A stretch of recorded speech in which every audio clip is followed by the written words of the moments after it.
National Guard of Ukraine is a military formation with law enforcement functions.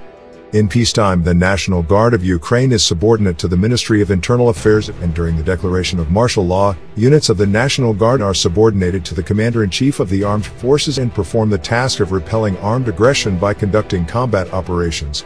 More than 30% of our personnel are operational units, and the same number ensures public safety, the protection of key infrastructure, diplomatic missions, and consular institutions, as well as escorting and extradition of prisoners.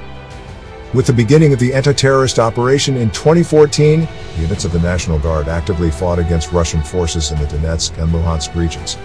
On a rotational basis, they participated in anti-terrorist and joint forces operations, performing combat tasks side by side with the armed forces of Ukraine. With the beginning of the full-scale invasion of Russia into Ukraine, the NGU servicemen were among the first to hold the line of defense around Kyiv, thereby preventing the enemy from entering the capital. The first important battle, which became one of the strategic victories in the struggle for the capital of Ukraine, Kyiv, was Hostomel Airport, where the 4th Brigade of the National Guard repelled a massive airborne attack. They shot down 6 helicopters and disrupted the main plan of seizing the airport. Battles in Moshchun, Orenka, Kudymazhirska, the defense of Irpin, Borodonka, Bucha, these are the cities where the soldiers of the National Guard heroically held the defense in the battles for Kyiv. On February 24th, National Guard soldiers destroyed a convoy of enemy vehicles on the outskirts of Kharkiv. The units of the National Guard formed a powerful force in Kharkiv's defense. Military personnel of the National Guard, in particular the 12th Operational Brigade and the Azov Special Detachment, have been defending the city of Mariupol for almost 3 months, restraining the significant forces of the enemy and preventing them from advancing in the southeastern direction. The units of the National Guard fought against the overwhelming forces of the enemy in Rubizhne, Severodonetsk, Lysychansk, Avdiivka, and Bakhmut, where they destroyed thousands of invaders and Kadyrov mercenaries. Together with the armed forces of Ukraine, the NGU brigades held back the offensive in the Kharkiv direction and maintained the defense in the Donetsk, Kherson, Zaporizhia, and Mykolaiv directions. These units have artillery, tanks, and mortars, which makes it possible to oppose enemy forces and means in this war. Task force units of the National Guard are also concentrated in all areas where active combat actions are taking place. They perform anti-terrorist, counter-sabotage, counter-sniper tasks, destroy the enemy's equipment and manpower. The National Guard Aviation during wartime performs tasks as a part of the Armed Forces of Ukraine General Plan. The first airborne landing was carried out by the NGU units in the Chernihiv region in order to counter the advance of the enemy from the Chernihiv direction towards the capital in spring 2022.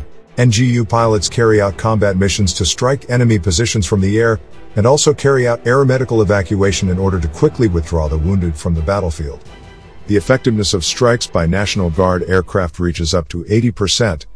National Guard units use UAVs quite effectively to carry out reconnaissance tasks, destroy enemy positions, manpower, and equipment.